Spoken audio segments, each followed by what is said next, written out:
Well, good evening, everyone, and thank you for joining me. My name is Dr. Robert Bartosh, and in this particular session, what we're going to be talking about is exercise. I've entitled this Move, because as we go through this, you're going to find out it was a very appropriate title indeed, because unfortunately, in our wonderful country, most of the people are doing anything but moving.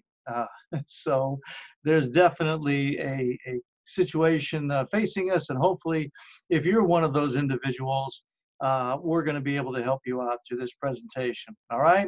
And for those of you that might be inquiring, yes, I'm a runner, but no, that is not me running.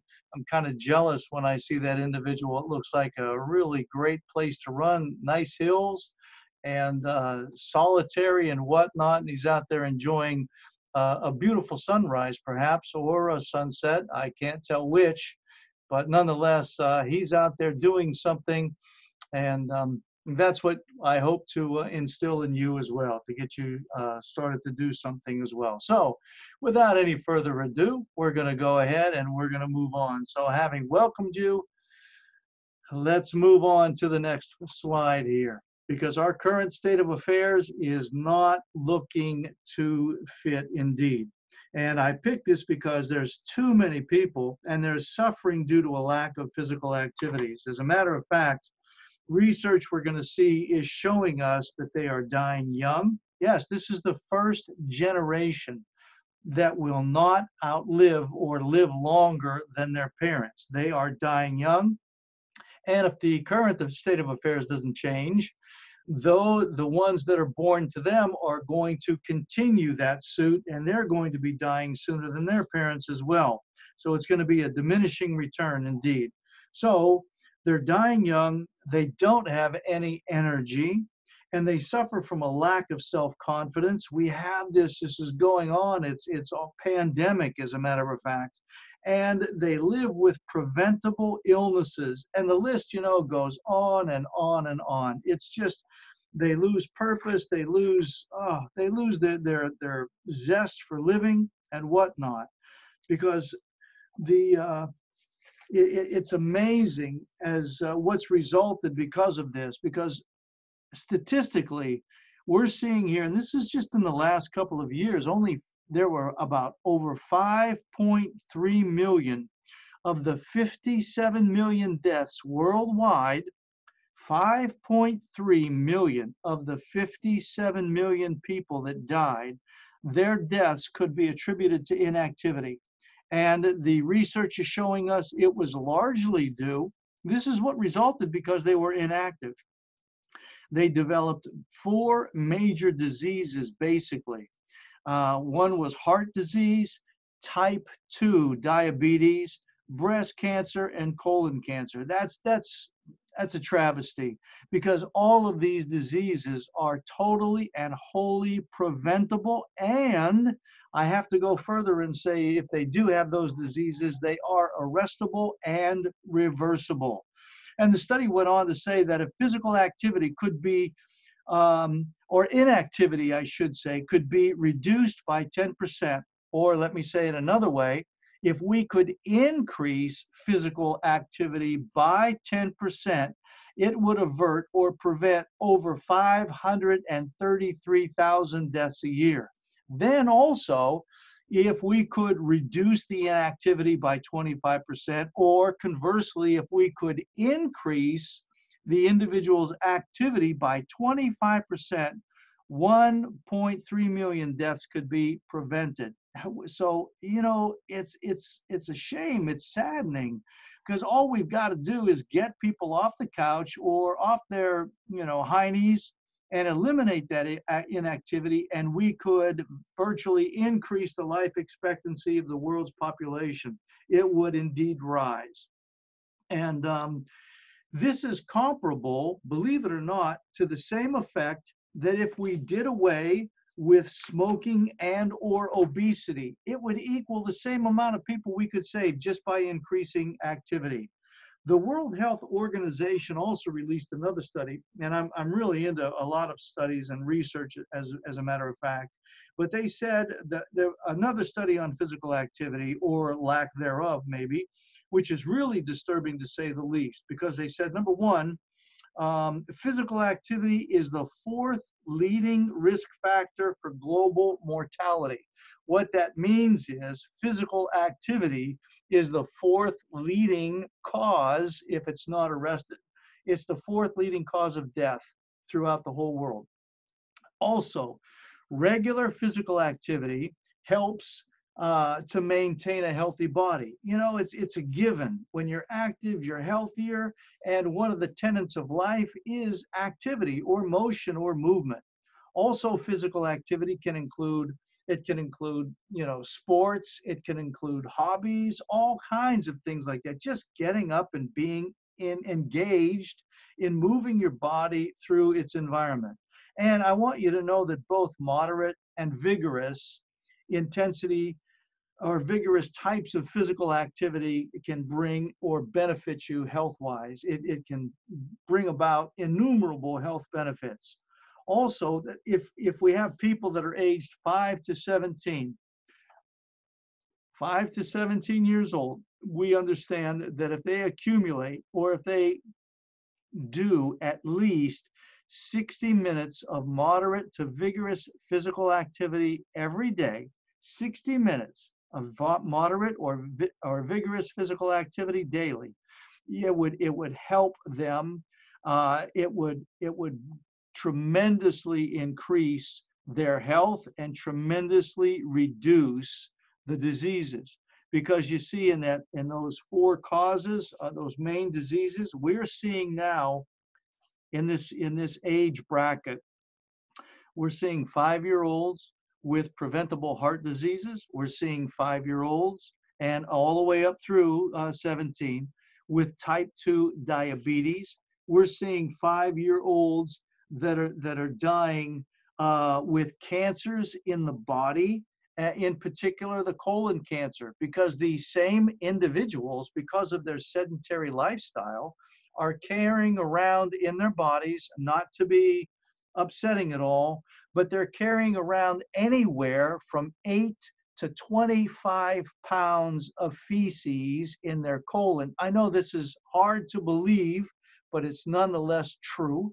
And many of them are stating when they come into our office or another physician's office, when we ask them about the normalcy or the frequency, I should say, of their BMs, it's not uncommon to hear them say they have one bowel movement maybe once a week.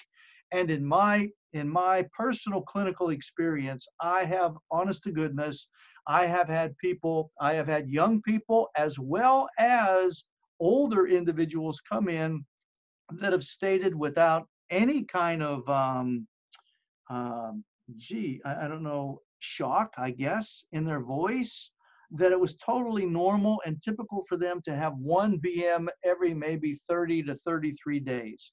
And that is a fact. Now we go on. So because of that, this opens up the door to these diseases. Now the adults that were aged 18 to 64, we find that we need to do at least 150 minutes, so you can break it down, that's 2 hours and 30 minutes, 2.5 hours of moderately intense physical activity throughout the week, throughout the 7-day period, or at least 75 minutes of vigorous activity throughout the week, or an equivalent combination of both of them. And what we've got to do is, in order for the cardiorespiratory aspect of our health to be benefited, the activities that these individuals, you and I, should be doing if we're in that age bracket of 18 to 64, which I'm not, the activity should be performed in bouts of at least 10 minutes in duration. So what I'm saying here is at least 10 minutes in a week, these activities, when you're doing them, out of the 75 minutes of vigorous activity, you need to be on a treadmill huffing and puffing. So instead of walking at 4 miles an hour, you need to punch the button if the treadmill is your modus operandi. Then you need to push the button up to about 5 or 5.5 or 6 or something like that, and hold that pace for about a 10-minute period. And if you do that, it's going to reduce your potential of dying at a young age. It's going to increase your longevity. And not only that, it's going to improve your quality of living. And also the main recommendations for adults, or older adults for that matter, uh, older adults with poor mobility, they're kind of hunched over, they don't move well, they should do physical activity to enhance their balance and prevent falls at least three days a week. So again, if we go back to this initial statement, if these older people would get up off of their keister and they would move around, it would reduce their potential for falls, and it would reduce and if it reduces their potential for falls, it would enhance their balance. That means that they're less likely to fall and break an ankle, a leg, a hip, and whatnot. And a shocking statistic is that many of these people, over 50% that fracture the hip bone, end up dying as a result, because the large flat bones of the body are what make the blood. And when you lose that capacity to do that, well, you've just pulled the plug on your longevity. But they've got to do that. And when the older adults can't do the recommended amount of physical activity, like due to health conditions, they should be at least as physically active as their abilities and conditions allow. So if they can't walk, then they should sit on a bike, a recumbent bike, and they should pedal, or one of those new steps, or they can sit in their chair and they can use an ergometer, a foot ergometer, where they just put these pedals on the floor in front of them and they sit there in their chair and they pedal this thing around and around. Or they have a table ergometer where you set it up on the table and they take the hand grips and they just pedal it around and around and around. They can do these things. Where there's a will to do it, there's a way to do it. And also, inactivity or inactive people actually should start, when you're doing this, I must say that you need to start with small amounts of the physical activity, and you gradually increase your endurance and your frequency and your intensity over time. So the first thing you want to do is to start out nice and slowly with any exercise you're doing, if this is the initiation of it, and you increase how long you do it. So you start out and you go for a 5-minute walk. You want to increase it to a 6-minute, an 8-minute, a 10-minute. You get the idea. And if you're only doing it once a week because you're exhausted after you're doing it, you want to try to increase the duration and also the frequency. Try to do it twice a week, and then to 3 times a week, and then 4 times a week. And then the intensity, if it's walking, you want to graduate. You want to speed up the walk until you're doing a nice easy run. I won't say jog because that's insulting to many people, but you want to do a nice easy run, and then you want to do a faster run. And you can do a faster run, you slow it down and speed it up and slow it down. You want to just alternate it. You want to change it up, so to speak. And inactive adults, older adults, and those with any disease limitations, I assure you, will have added health benefits when they become more active. So anybody, this is quite a profound statement. Anybody's health can be improved if they go from a sedentary lifestyle to a more active lifestyle. Anybody's health can be improved, regardless of how young, how old, or what the named condition is. They can all be benefited. So, some of the terms that I stated here might be quite obvious, in some of the examples I may have used. Yeah, it's like what they call a no-brainer. But my question for you is this, after you've heard that, are you active? That's the question. That's what you've got to ask yourself, because there's no coincidence that the increases in technology have led to an even more sedentary lifestyle. Look, we have become prisoners of our social comforts, if you will. And I want to share with you some facts, because we've become more sedentary as a society, regardless what age demographic you find yourself in or what gender you are. As a whole, you and I, young and old, and everybody in between, has become more sedentary throughout our lifestyle. Less than 5% of adults Adults are 18 to 64 years old. That's what they consider an adult, if you're wondering who an adult is. Less than 5% of adults participate in 30 minutes of physical activity every day. Less than 5%. Conversely, what's that mean? It means that 95% or more of the adults in our society participate in 30 minutes of physical activity each and every day. They don't do it. It's amazing. Children spend more. A child is from 5 to about 17 years old. Children spend more than 8 hours each and every day, that's 7 days a week, in front of a screen. Whether it's an iPad, a laptop, a PC, a smartphone, an Android, whatever it is, kids today, and I've got to move up a little bit and quantify that adults are doing the same thing.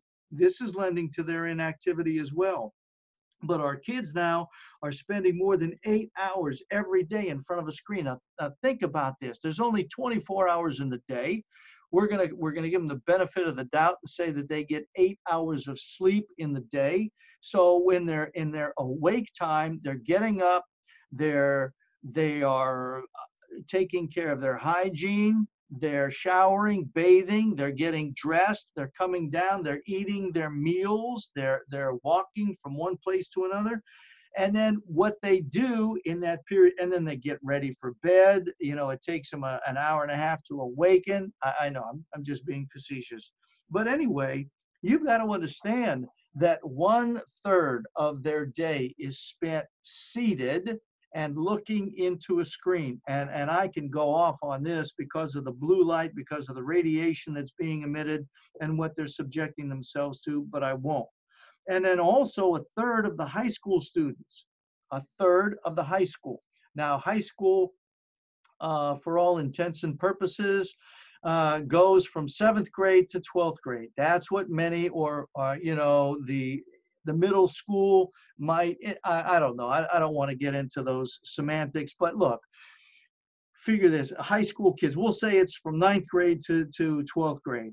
Those kids are spending 1/3 of their time playing video games and computer games every day. So, okay, they go to school for 6 hours, and most schools now have these iPads or these laptops or whatever, so they're looking into a screen. Then they come home and they sit down, they watch either the tube, or they watch or they play video games, computer games, or whatever. It's atrocious. We have poor standards that have been set, which consist of waking up via an alarm. We jump into the shower before we go to work. Now, I'm talking about you and me. We grab a cup of coffee. We get to the office or wherever it is we're employed, and we come home, we eat dinner, and then we go to sleep while we bypass any physical activity. Now, I have to add to this too. So we wake up in the alarm, we go and we have the shower, we have the bath.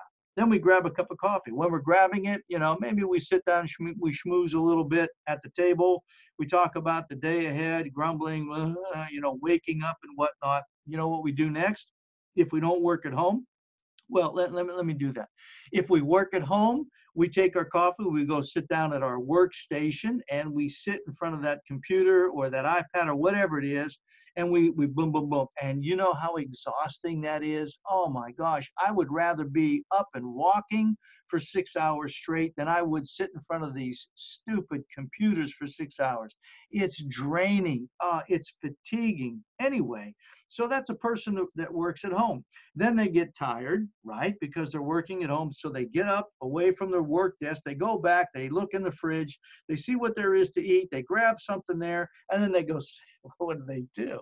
They sit down and they eat a little bit or have another cup of coffee. And while they're doing that, their fingers are their thumb in particular is punching the remote control because they want to see what's going on TV, what the ladies have to say on the tube, or it goes on. Then they get back up and then they go and then they sit in front of their computer, they check their emails or whatever it might be, and then they go back to work in front of the computer. Okay, so that's what's going on there at home. The person that works outside the home, after they have their coffee, they go out to the automobile. What do? They sit down in the car to steer it to wherever it is they work. They get up off their hiney out of the car. They go into their workplace. Guess what they do? Yes, you're right. You're so smart, folks. They sit down in front of their computer or their workstation or whatever they do.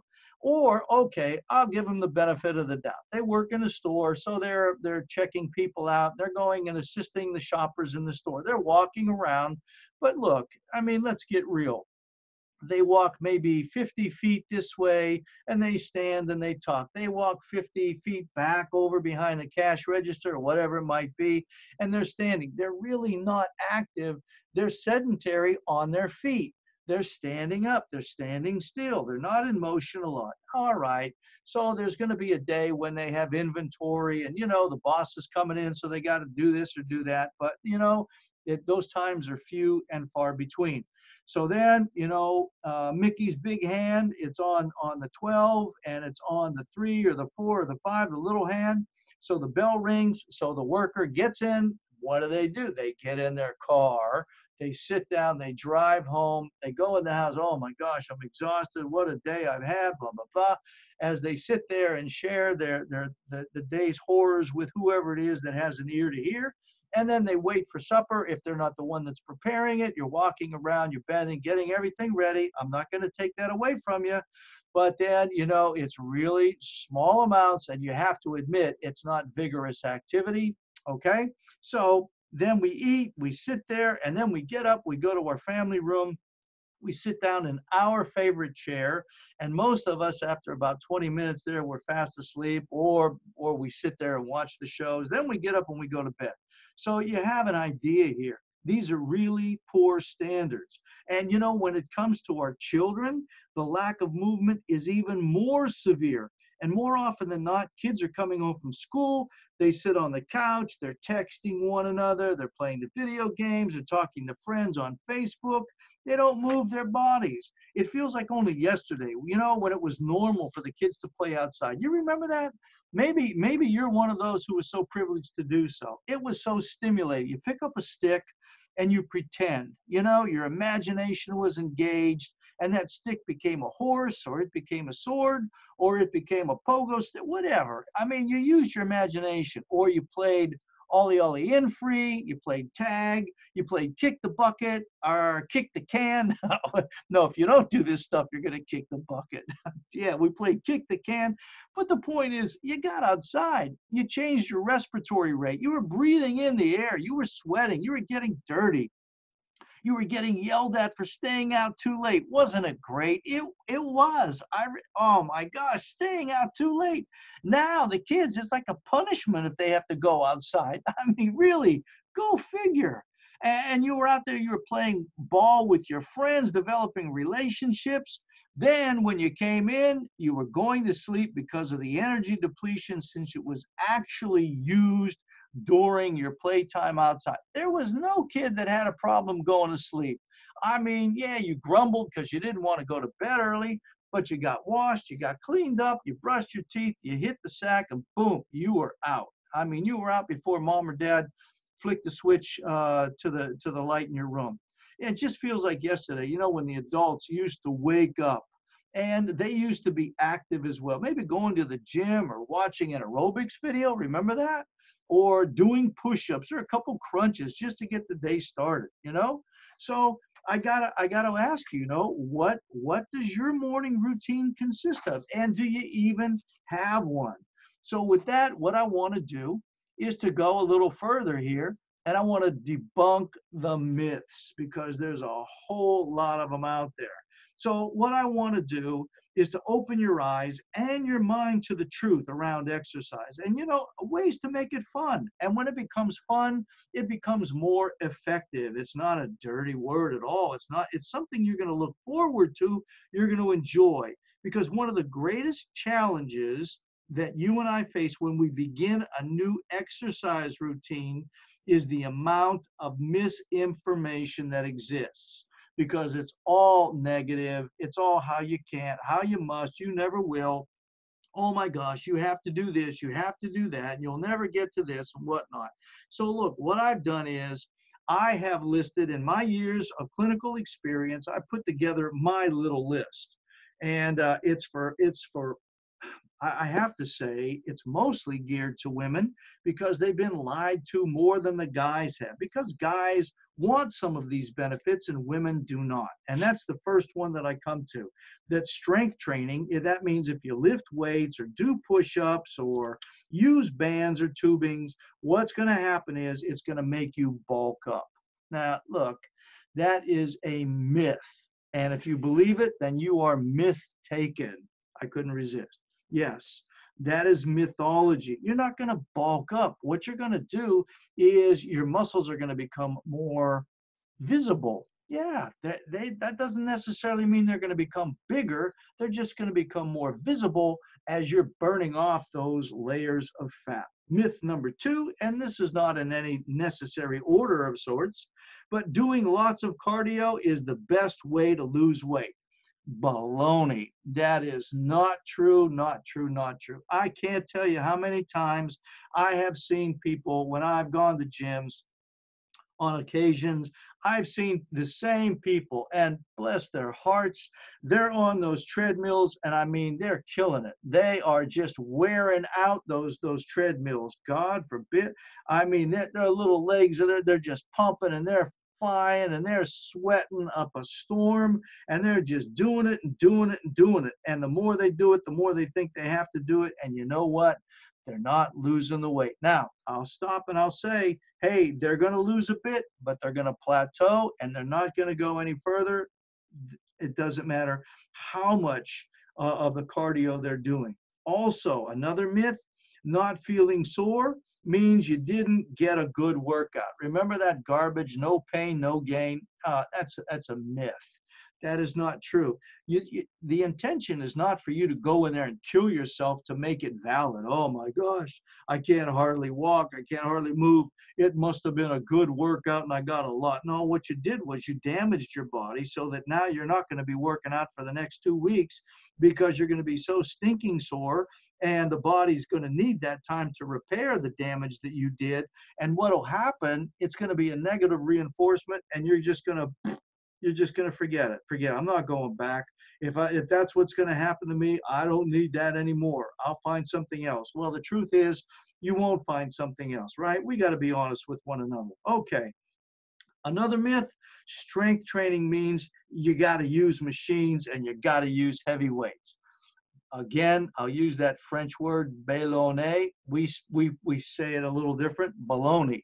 That's baloney. You don't have to use the machines and you don't have to use heavy weights. And we'll talk more about this as we go on. Another myth is you have to do at least 20 minutes of cardio to make it worth your while. Yeah, I'm all of these gym experts that come up to you when you come in there the first time, or these skilled, uncertified people that work in a lot of these franchises will come up. Well, now what you've got to do here, ma'am, is you've got to do at least 20 minutes of cardio to make it worth. No, you don't. No, you don't. No, you don't. And also, oh, I got another one. Yoga isn't a real workout. Believe me when I tell you. I have a couple. We have children that are competitive runners, and I mean they are committed. And as a favor, because my wife and I got into running a few years ago, and you know, we want to improve. We want to, you know, have a decent showing when we show up and run. Our children, bless their hearts, they gave us as a gift some videos on yoga for runners. Okay, now I know I use that term loosely. I consider myself a runner. Others, when they see me, they may say, hey, he's just a fast walker. Be that as it may, nonetheless, we started or attempted to do these yoga exercises for running. And I got to tell you, it was egregious. I mean, if they weren't my children, I might have filed a lawsuit against them, thinking that they were intentionally trying to hurt me. and their mother. But look, yoga is serious business, okay? But as with any other types of exercise, there are introductory levels that you can get into, beginners, intermediates, moderates, until you get really, really good. Also, excuse me, another myth is running on a treadmill puts less stress on your knees than running on the asphalt or the pavement, right? So, sweetheart, we want to protect your knees. So what you've got to do is you've got to run on the treadmill. And if you do that all the time, then you don't have to worry about ruining your knees. And you see, because if you run too much on the asphalt or the pavement, it's going to wear your knees out. You're going to have bone on bone. That's a load of garbage. I mean, good grief. No way, shape, or form. Okay? So hopefully I have eliminated for you and addressed for you some of the more poignant, popular myths that are out there. Okay? And we'll deal with them because you need to hear the truth, because the truth is the only thing that's going to set you free and get rid of the fear or the apprehension you might have that's holding you back from starting an exercise program, because there's nothing more important than your ability to live with vitality. And as I said, if you're sedentary, you don't have vitality. That's for sure. So my goal here for you is not to scare you with this information, and it's not to create more stress than you may already have. And it's not to prevent you from enjoying yourself, because moving well really does require work. And it's part and parcel of it. It's great. My goal, however, it really is to help you become more aware of what you can do. You can do it. I know you can. If you got a body that you're breathing in, then you can do it. You can do to make better choices without compromising anything, because moving well should be fun. It is fun, and it's rewarding, and it's exciting. It really is. So, you might want to jog down. What myth were you surprised from, or what surprised you the most in those myths that I shared with you? You might give it some thought and remember what I said. And I know I cover a lot in a short period of time. So later on, you might want to revisit this thing and hear it again and get it clear in your mind, and start to, now that we've dispelled those myths, you want to get rid of them. Because as I said, the truth is what's going to make you free. That's what it's all about. And the truth never changes. Okay? All right. Now that we know that, you and we're going to get serious about health. All right? Are you ready for some fitness movement advice and strategies? See, because there's a proverb. A proverb is a wise saying. It's something that illuminates a truth. And this one proverb I found says that when you have your health, you've heard it said, when you got your health, you got everything, right? And there was a question asked younger or years ago. I don't know if this generation is being asked, what would you rather have, your health or $1 million? And I know a lot of kids when I was growing up, they went for the money, believe me. But wisdom has a way of revealing itself. The older we progress through time, the less that money has that enticing effect on us, and the health becomes more and more valuable. And I'll tell you what, for the people that don't have it, what they end up doing is spending all the money they do have on trying to regain the health that they lost. But this proverb stated that when you have your health, you have 1,000 dreams. And when you don't, you only have one. And that one dream is to become healthy once again. Man, that's heavy, isn't it? That's great. I like that one. So my goal for you is that you're going to be able to dream big. You're going to be able to dream bold. You're going to dream without any limitations. And for those of you that are biblically knowledgeable, without a vision, you're going to perish. See? And you got to and have that imagination. In the Hebrew, we understand that as the yetzer. That's the imagination. You got to have that. It's the most powerful thing that the good Lord has given to his people, their imagination. Because before it can become seen in real time and space, you've got to see it in your imagination. Anyway, if you don't have a healthy body, then you can't have a great imagination because you're going to go, you realize you can't go anywhere. See, and you won't have a big, bold imagination because it's an exercise in futility. How are you going to achieve it in a sickly body? And you're definitely not going to have an imagination without limitations because you are limited. You're limited by being in that prison of that thing we call the human body because it's sickly and it can't go anywhere. The spirit might be willing, but the flesh is going to be sickly weak. We don't want that, right? So I want you to ask yourself right now, and you can jot it down or just remember, what's your number one dream right now? What's your vision? What is it that you want to accomplish in life? You want to bounce the grandkids around?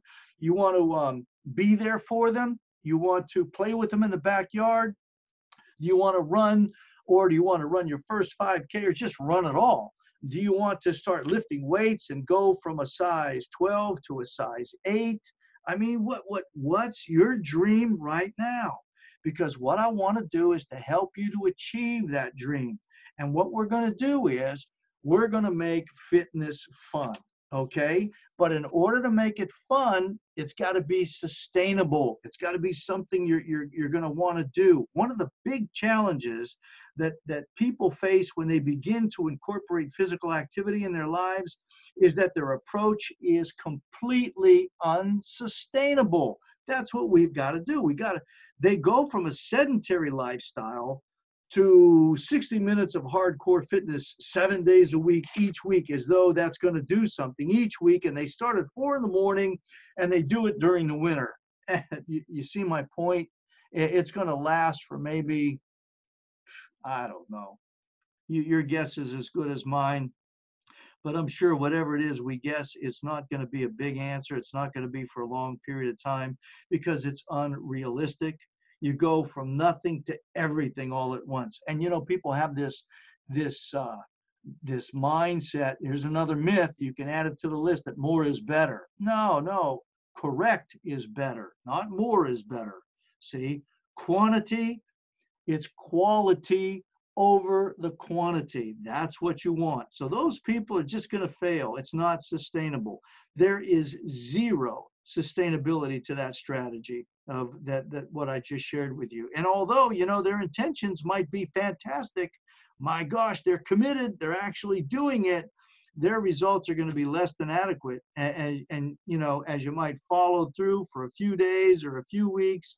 But like I said a few moments ago, the odds of this approach ever working in the long term, they're slim to nil, right? So I don't want you to think of training as a means to lose weight. Don't do that. Don't ever think of your training as a means to lose weight, because if you do, you're going to undermine yourself. You're going to talk yourself right out of it. I promise you, you're going to fail, because that mindset is unsustainable. And I could go into another whole webinar talking about why it is, but I will spare you that. Instead, because weight, I apologize. I was tempted to start, but I'm going to stop, because instead, what you want to do, you want to view your exercising, your working out as a way to feel better. That's where you want to start. If you feel sluggish and you're slow during the workday, well, start your morning maybe. Just hypothetically, just plug it in if you can. Start your morning maybe with a 20 or a 10-minute walk. Go, if you have a treadmill, go downstairs and walk for 10 minutes, or walk for 20 minutes, or go outside when the weather's permitting, and just to loosen up the joints, just to get your blood flowing. You don't have to, when we're learning to play basketball, we don't learn how to play basketball by trying to shoot 3-pointers immediately.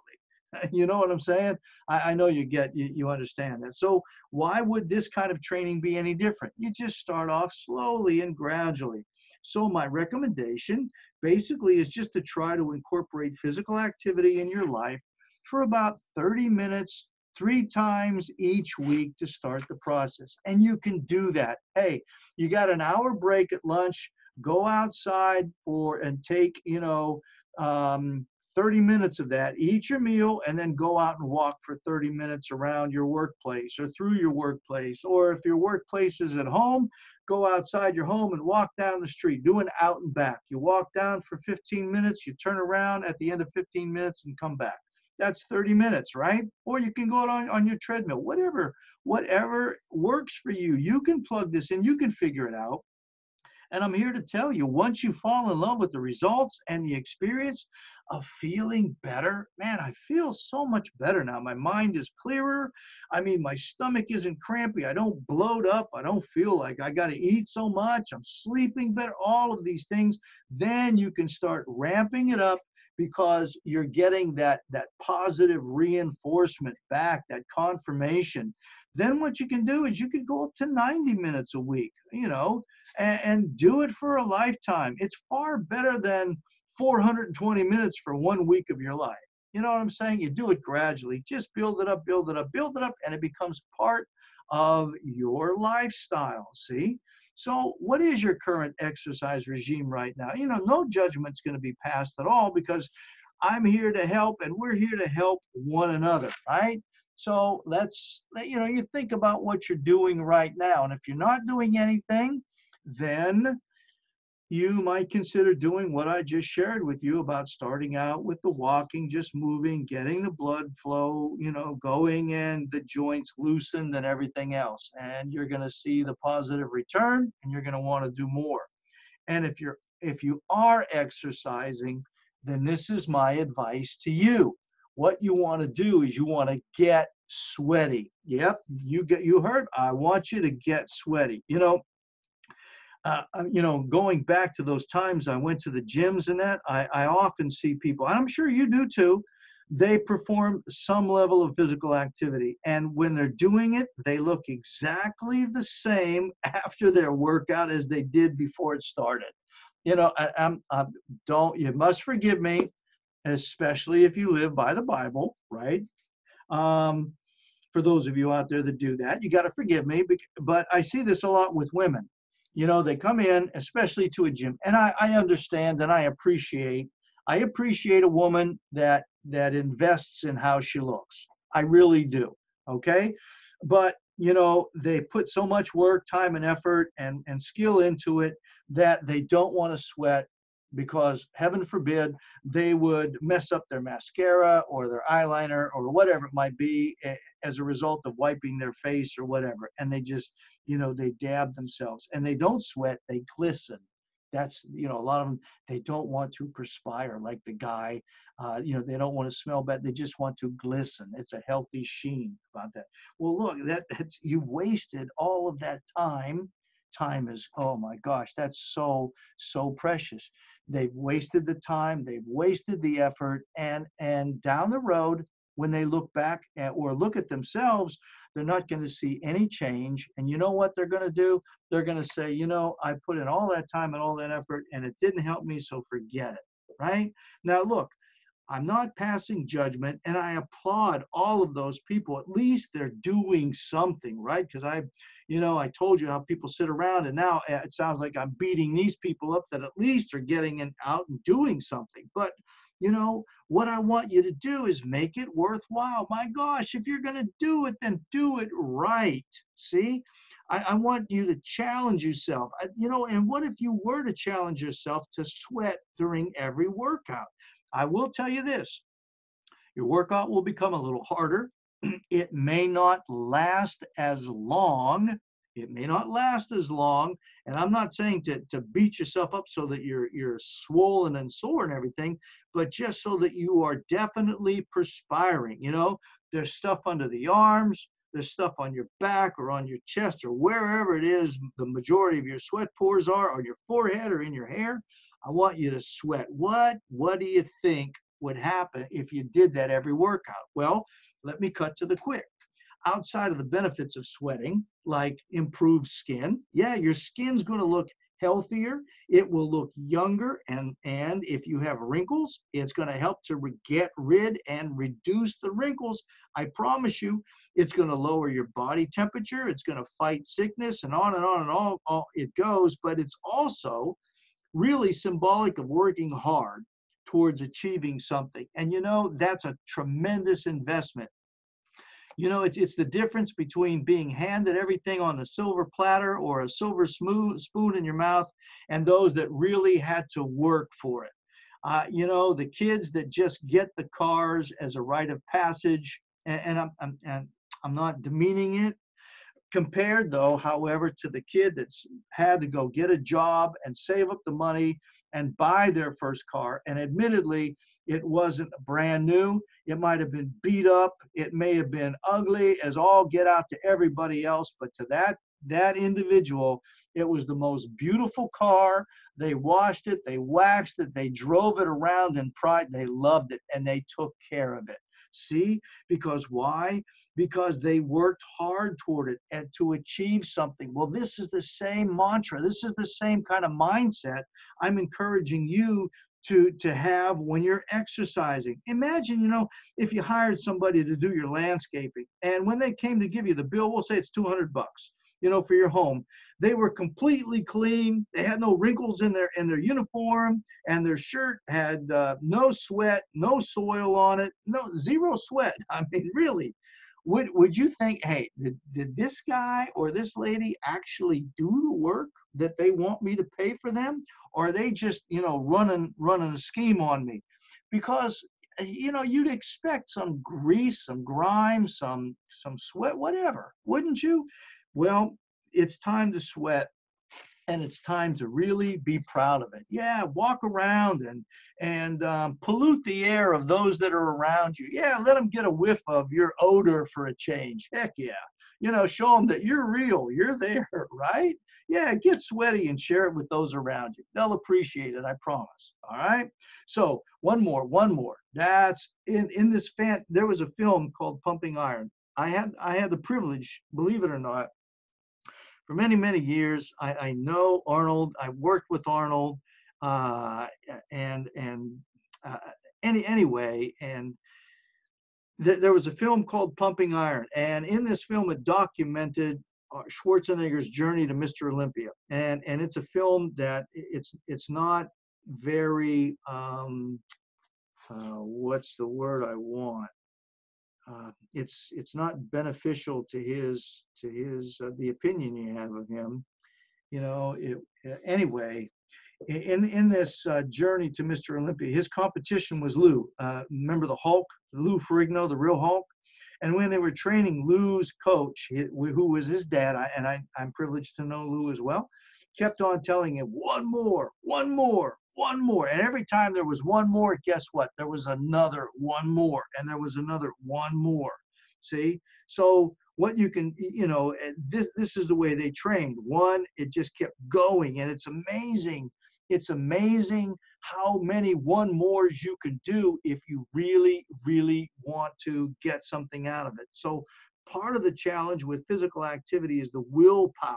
It's the willpower. It's the power of your will to push yourself just one more rep, go one more minute, speed up just another 10 yards, or go past that place where you think you can failure, where you absolutely positively can't do another lift, you can't go another step, you're totally out of breath and you're spent and you're sweating like, all get out.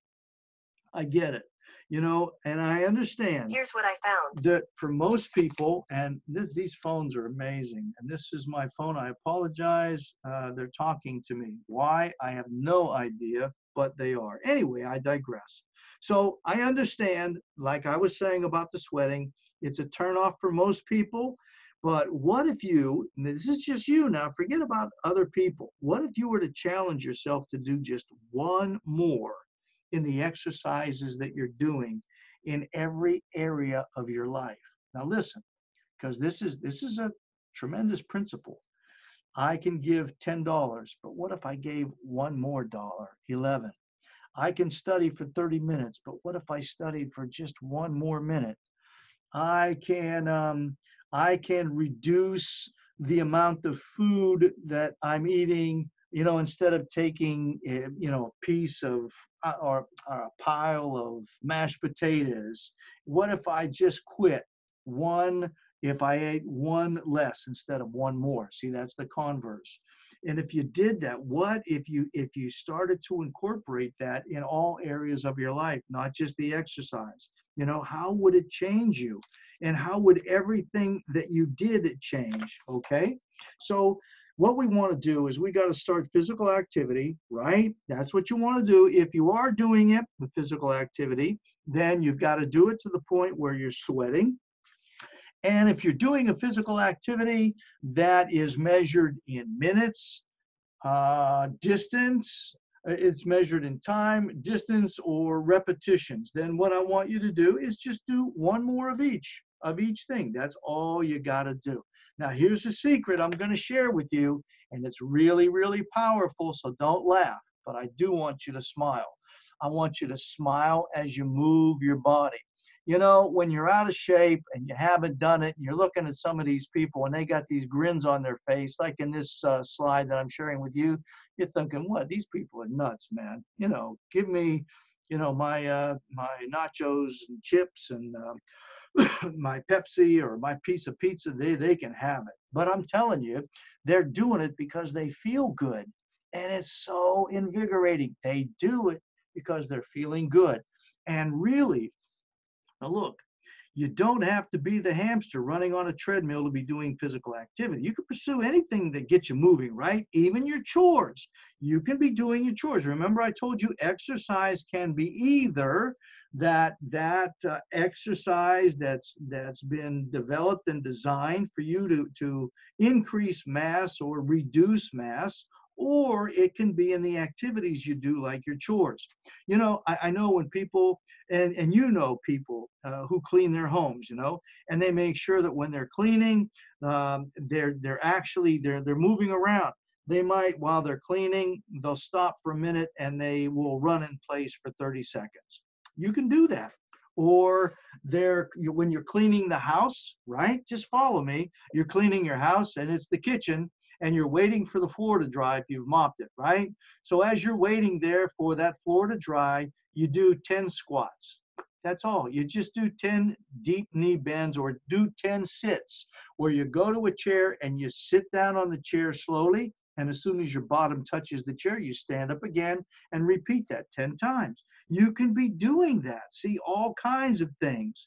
Or when you're cleaning the drapes or vacuuming the floor, push the vacuum cleaner 5 times with the right arm, switch it and push it 5 times with the left arm, and then, you know, march in place while you're vacuuming. And, you know, I might say that when you're doing this, you might want to close the blinds or the drapes, because if somebody's driving by or walking by, they may think a little bit, who cares, right? Forget it. Forget what I just said. Leave the blinds open. Maybe they'll come up and they'll ask you what you're doing, and you can share with them, and maybe you'll motivate them to start exercising as well, right? But you can integrate these things into what you're doing. When you're cutting your lawn, you know, are you really pushing yourself, or are you following a motorized mower? Or, you know, I love conveniences just as the next person in line, but you know, I mean, get out there, just, you know, hey, look, make a deal then. One time you use the power more, the next time you push it. And one time you do use the power more, or one pass, you allow the mower to propel itself. The next pass, you propel it, and back and forth and back and forth. Isn't that great? You know, or you could take a dance class to get your heart rate up, or you could get a little mini trampoline. I got a video about that that you could look up on our YouTube station or on our website. You can get a little mini tramp, and you can put in your favorite music, you know, your favorite CD, and you can bounce to that music, you know, and bounce to the rhythm of the music. Or you could put in a teaching tape, you know, a language you want to learn, scriptures you want to learn, or how to bake or cook or whatever it might be. You can do these things, or you can take an aerobics class, and you can benefit from the energy in the room because you're looking around and you want to keep up with everybody, and you're smiling and giggling and laughing. It's really, really great. There's an infinite number of possibilities for getting active, and it should always, always, always be fun. Always is an absolute term. It should always be fun. Smile. because if you feel like your routine is becoming monotonous, then it's time, frankly, not to quit. It's time to make a change. Don't quit, but just change, find a new exercise group or a new exercise, or find a way to take something that you love doing, like even watching the TV, and create an environment where your heart rate is up, like I said, on the little rebounder. But make sure that when you're doing it, you're sweating. That's what we want, because that's going to be the confirmation that you're getting things done. See, you're making some progress. So that's another assignment you can have, is you can sit down and figure out how you can do this and how you can make it fun. Do something that you become, you enjoy, right? And then also, what I want you to do, I want you to become obsessed, okay? But I qualify it in a good way. I don't want it to take priority over the rest of the responsibilities that you have. I want you to figure out your schedule, and I want you to put it in a time frame where you can feel guiltless. You're not taking time from anybody else. You're not shirking your duties, whatever it might be. You're doing everything that you're responsible to do, but for these moments, you're doing something now for yourself. Because studies have shown that, if you focus your mind on the muscles you are working, they're going to respond better. You got to get into the muscle. When we trained the bodybuilders, they would focus on the bicep. Forget about the rest of the 600 plus muscles that they had. They were focusing on that one that they were exercising, the bicep. And then they focus on the tricep. So you got it? You want to focus on those muscles. So if you're jumping, you want to focus on your legs, and then you want to move and then focus on your arms and your lungs and all of these other muscles. You want to visualize what the muscle groups look like, and you want to try to see them working. If it means working in front of a mirror, then go ahead. You want to see them as they're contracting and relaxing, as they're getting bigger, swelling up with increased blood flow, and then healing up after every rep, and seeing your chest expand as the lungs increase, and seeing that sweat burst out of those pores. And that when you become obsessed with this process, this is what you're doing. And you're actually beginning to picture what's happening while you're doing it. And it's so invigorating. It's so positive, because it's confirming to you that you're making progress. Yeah, you're moving away from where you were, and you're getting to where you want to be. And the outcome that you're going to end up with is going to be extraordinary. People often say that when they're working their chest, they literally see their chest growing and expanding and becoming more defined. We're talking about people that, are doing exercise specifically for the chest. And it's true. And also, I know when we're running, when I have my runners, they should see the pounds slipping away so that their chiseled body is going to show through. Remember, I told you, when you're doing some of these exercises, you're not building the muscles, you're exposing the muscles. And you're burning off the layers of the fat that's covering over them, okay? And this becomes extremely motivating, and it's going to lead to an obsession with the process. But as I say here in this slide, in a good way, in a really good way. Now, I know it sounds crazy, and I admit it, but give it a try, because remember what I said a few moments ago, your vision is extremely powerful. I want you to see yourself. I want you to see the end product before you get to the end. I want you to see yourself going from a size 12 to a size 8 or 6 or whatever it is. I want you to see that 13.5-inch bicep grow to a 14 or a 15-inch bicep. I want you to see that 40-inch waist go down to a 34-inch waist. I want you to become obsessed with this in a good way, and it should remain fun, right? I want you to become a functional exerciser. Like that, huh? I do. I have to admit that it's pretty cool.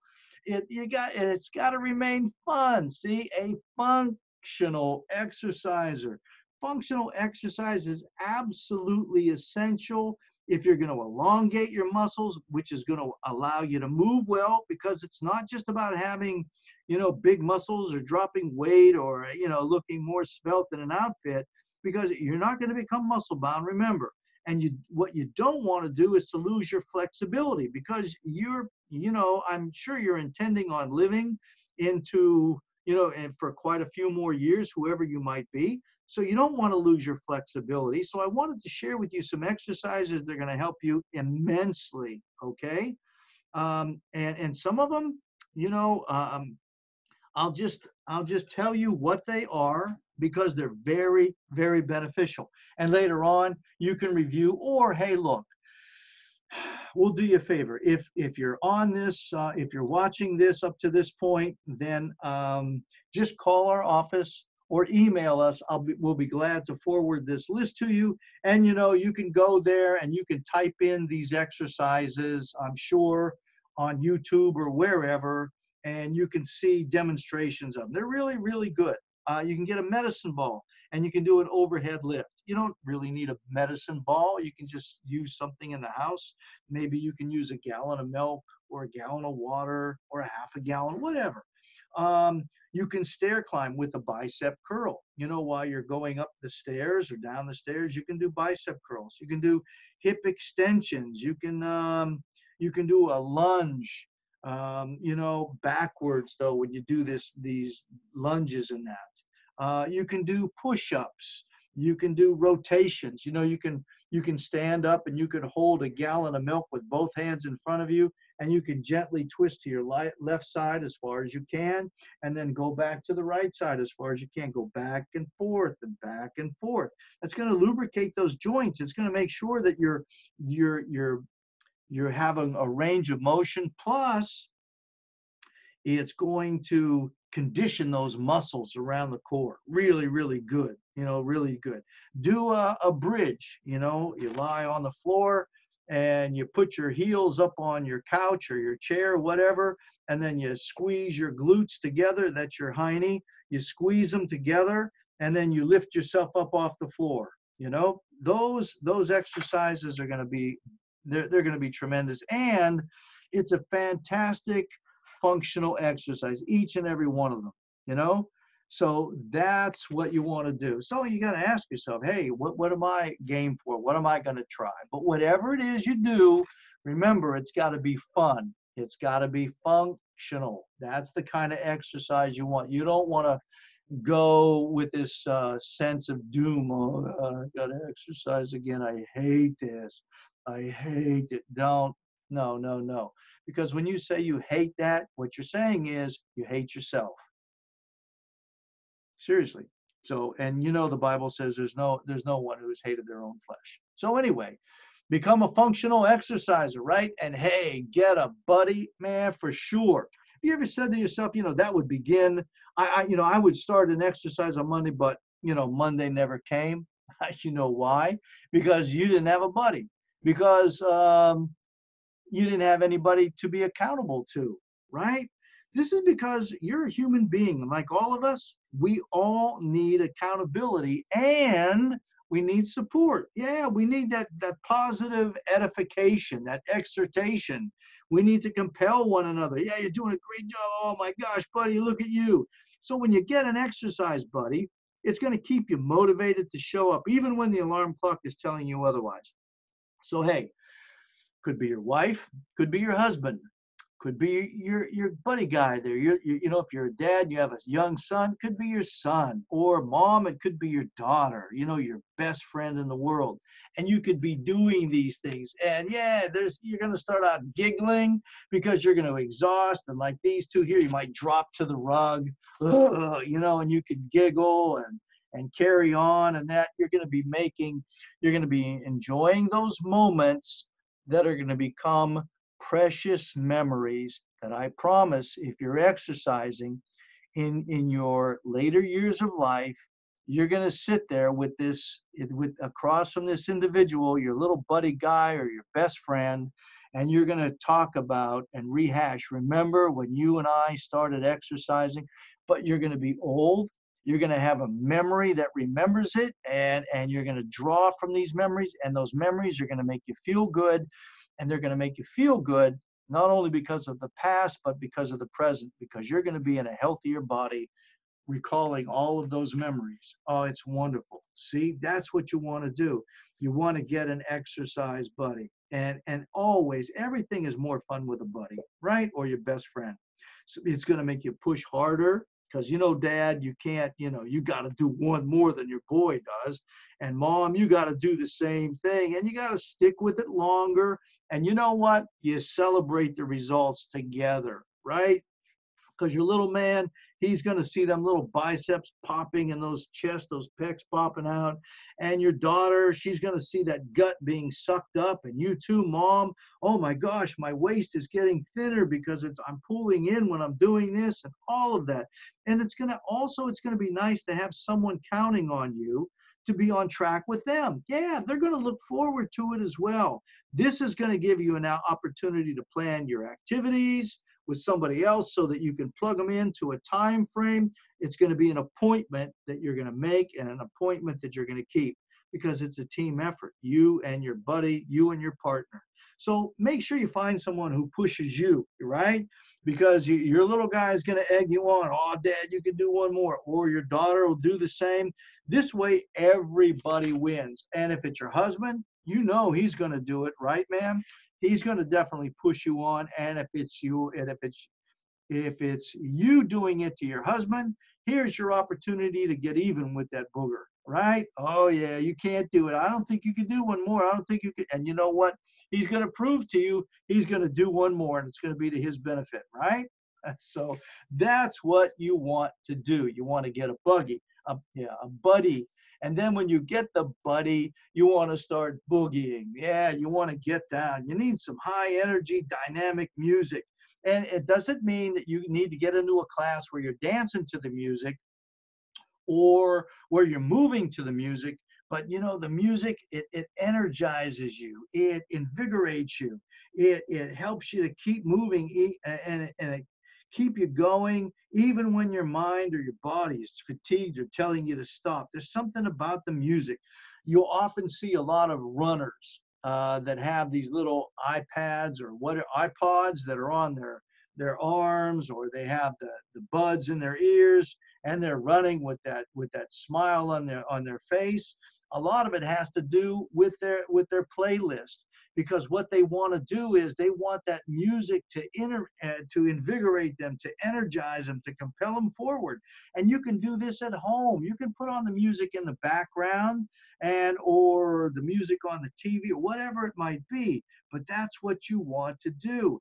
And when you're ingrained in song, the minutes they're gonna fly by. They really are. Oh my gosh, that half hour that you thought was gonna last for 3 hours, it's gonna go by in what will seem 15 minutes. Boom, it's all over because of the music. You're investing in that music and it's motivating you, and the results are gonna be wonderful. There was research, if I remember correctly, was done at Brunel University.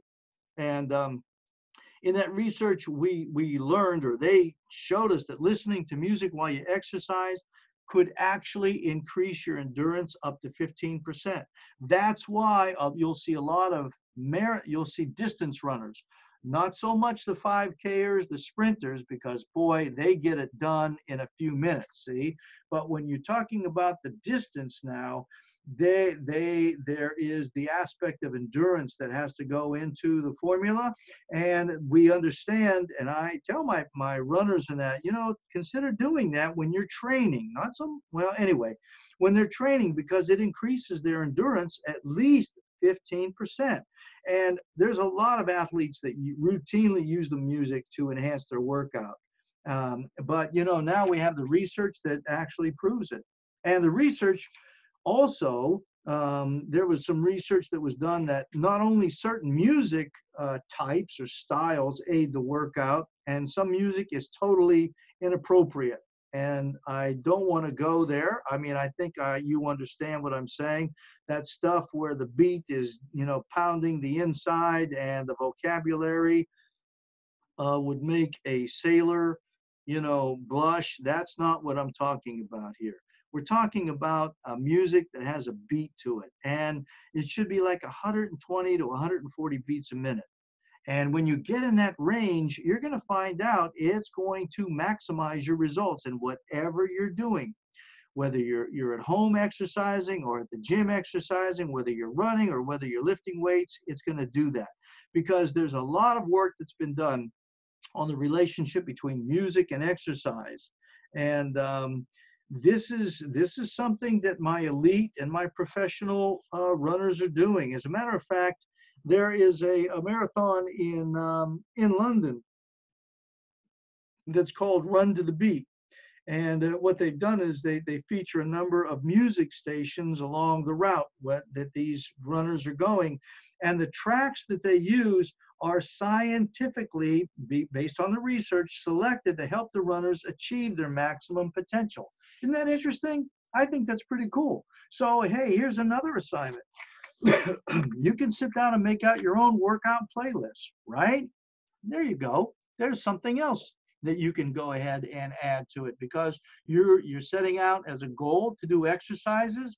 Now you're taking steps in order to achieve that goal. And also, I got to tell you, time can never is another absolute in the same, like always, never can time be an excuse. You know, I really get disturbed when people tell me that they have no time to move their body because you don't need to go to get a gym membership. And I've heard all of the excuses, all of the stories, and I appreciate it. If you're going to the gym, that is a huge investment of time, or to purchase a treadmill or to hire somebody, to get started. You just need to be aware of when you can move your body. Look, you can go outside in your backyard and you can move it. You can go to your basement and move it. You can go upstairs and move it. You can do it in your family room and move it. So really, see, and you can do it like I told you a few moments ago, when you're cleaning the house, when you're mopping the floor, you can take out that time that you would be standing there waiting for this to get finished or that to done. Hey, when you're washing the clothes and you're waiting for the spin cycle to stop so you can throw the clothes in the dryer, you could be doing some exercise. Or when you're out there doing the yard work and, you can, if you only have that self-propelled mower, at the end of the thing, if you want to stick with self-propelled, I mean, that's your call. At the end of the patch that you just mowed, stop before you turn it around and do 5 deep knee bends or do 5 jumping in places or something like that. You do have the time. The problem is you haven't learned how to use it wisely. For those of you that are in the Bible, we're taught that we're to redeem the time. Yeah, we redeem it. We use it wisely, So, 10 minutes, remember I told you, here's some 10 minutes that you can do. These exercise ideas. When you go out to pick up your morning newspaper, you go ahead and take a 5-minute brisk walk. Go up the street 5 minutes, turn around and come back 5 minutes, one direction to the other. Or after dinner, go outside and play tags with the kids, or shoot some baskets with your kids or your neighbors or whatever. And if you're cooking dinner, well, hey, you can do standing push-ups while you wait for the pot to boil. So you just put your hands up against the wall and you do push-ups off the wall at an incline or decline, however you want to look at that. You stand about an arm's length away from the kitchen counter. You can do that. And then you put your hands on the counter and then you push your arms up and down against the counter. You're going to be pushing in and out to get toned arms and shoulders. You can do that while you're waiting for the dinner to cook, while you're waiting for the pot to boil, for the pie to bake, whatever. And if you dine out on your lunch hour, like I alluded to before, on your lunch hour, you can do a walk at work. You could walk to the restaurant, or you can just, walk around the building, whatever. Always, and not always, but when you can, try to take the stairs whenever it's possible. Forget the elevator. Put away the remote. Yeah, instead of sitting there having to get up and actually change the channels the old-fashioned way, by getting up and actually, oh my gosh, heaven forbid, walking toward the television set. If you have children and you haven't told them what you're about to do, Their eyes are gonna get wide, their jaws are gonna drop open as they look at mom and dad like, oh my gosh, what are you doing? You know, then you can explain to them, yeah, you're making an investment in your future. Hey, do calf raises, while you're in the elevator. Stand to the back of the elevator and just lift up on your toes, up and down and up and down. You know, that's all you got to do. Or, hey, what about this? Commercials. Oh my gosh, they used to be 30 seconds. Now I'm telling you, they got to be 4 to 6 minutes long, right? There's got to be like 8 or 10 commercials in a row. Anyway, use it to your advantage. So during the commercials, you can stand up in your family room. You can jog in place during the time the commercials are on. Or you can do push-ups. Do like 10 push-ups. Stop and take a 10-second or a 15-second or 30-second break. Trust me, you're going to have time to do a few sets. And then do another set of push-ups. And then take the break and do another set of push-ups. Then when your show comes back on, you can go and you can resume the seated position or whatever you had. And then do that until the next set of commercials comes on. Isn't that great? You can do it. And look, hey, if you're pressed for time and you have to wait for the elevator, you can do ab exercises. You can stand with your feet like parallel to one another with your knees relaxed, right? So you're just standing there waiting for the elevator to open up. And what you do is you squeeze the muscles around your belly button. That's what you do. You tighten them. Pretend like, or if you don't know how to do that, take your fingers of one of your hands and push it into your stomach as if somebody's attempting to punch you. And then that reflex that you have where the muscles tighten up real quickly to protect you, that's what you want to duplicate. And squeeze those and squeeze them and hold them for like 5 seconds and relax. And then hold them for 5 seconds and relax. And do that while you're waiting for the elevator, right? So, oh my gosh. It's so easy. I know if I could see you and hear you, you'd have to admit, yep, you're right, Doc. This time you're right. It's really easy. And then what I want you to do, now that we've realized these things, I want you to make a plan fit for your life. I think that this is the most important strategy that I'm going to share with you.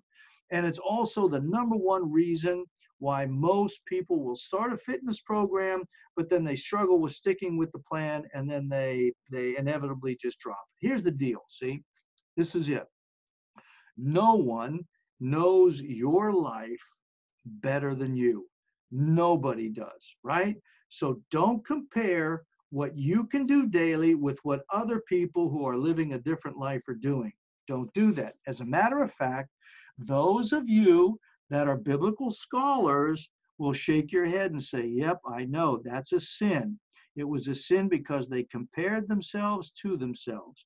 You never compare yourself to somebody else, what they're doing, what they have, how they can do it, or whatever. You don't do that. You are unique. And as I said, no one knows your life better than you. Yeah, you can go to the gym and you can take an exercise class 4 to 5 times every week in the morning, and you'll be set up for success when it comes to your health and your vitality. But that might also be completely unsustainable for you. See, we want it to be sustainable. So what you've got to do is you've got to make your fitness routine, whatever you decide it to be, it's got to fit into your life. So, right now, maybe all you can do is exercise for 30 minutes on Monday, we'll say, and then, because of your schedule, you can only do 10 minutes Tuesday. You can't do anything on Wednesday, 15 minutes maybe on Thursday, nothing on Friday, all the way through Sunday, because you're really busy. See, the kids are home and you've got to take care of them, right? Right? Okay, so look, you start right there, because too many people are the all or nothing when it comes to fitness. And my recommendation is just to do something. Remember what I said. They have this mindset to do all or nothing. I'm telling you, just do something.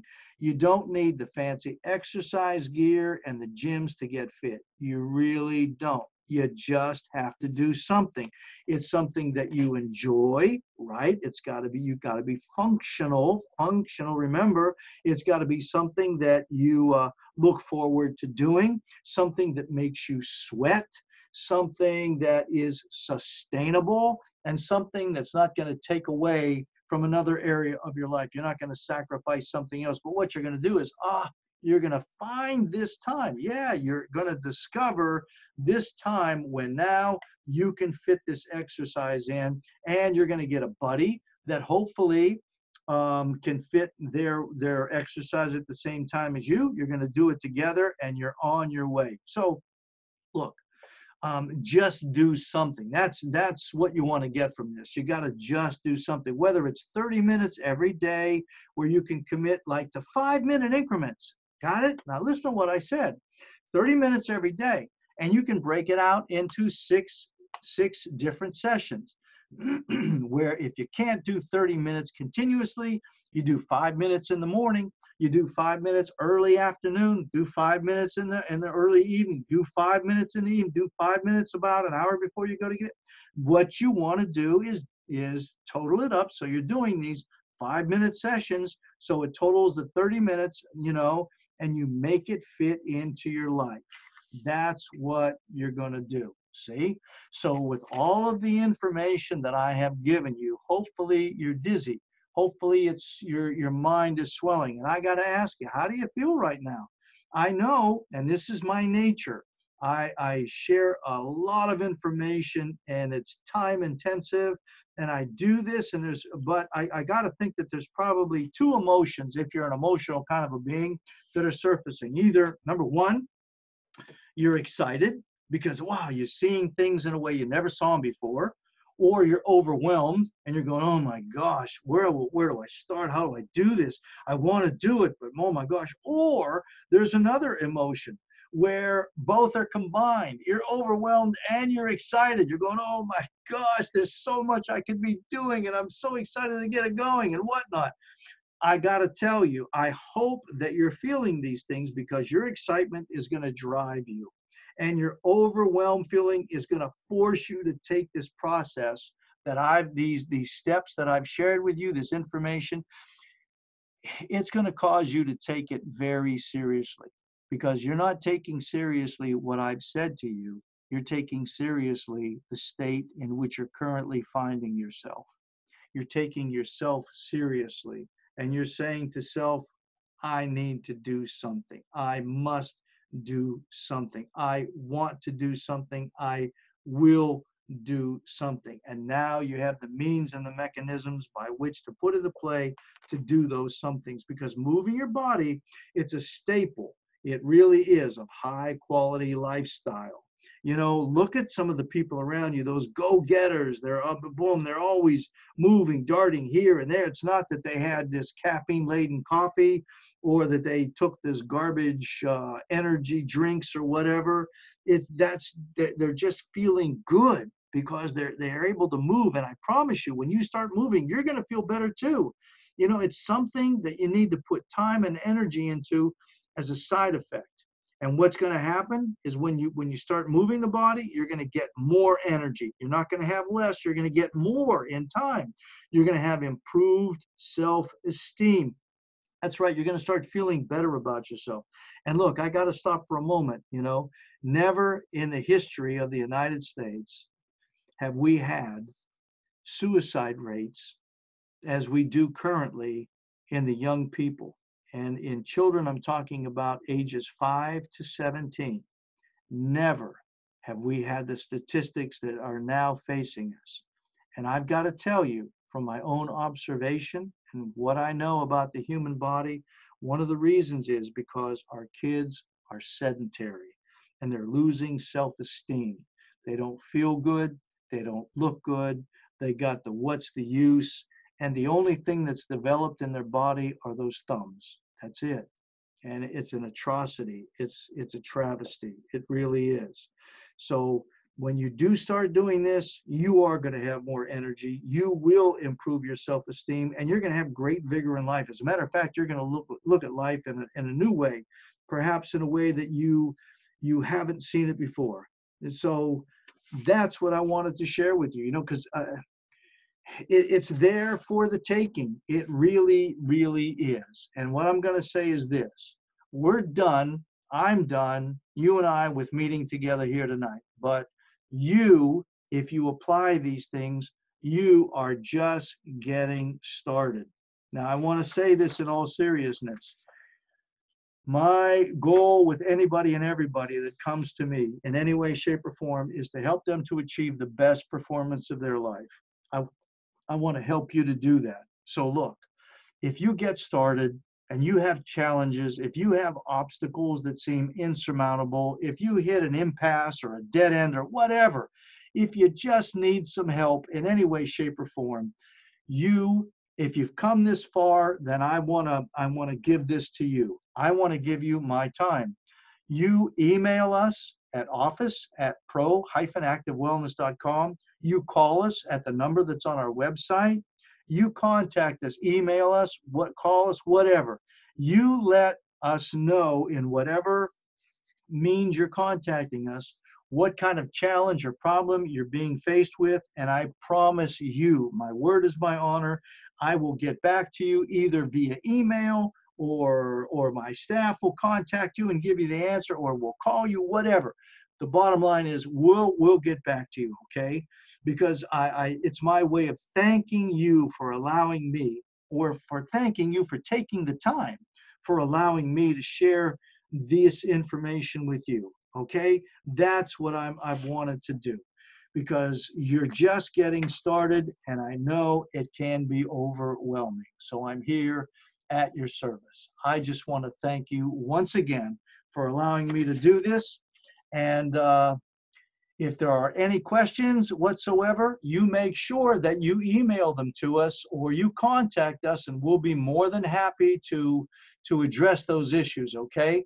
And until the next time, oh, and the next time, I want to encourage you, this is like a little plug, sign up for the intermittent fasting. I promise you, you will not be disappointed. You talk about and I'm patting myself on the back, and I know I have to take heed.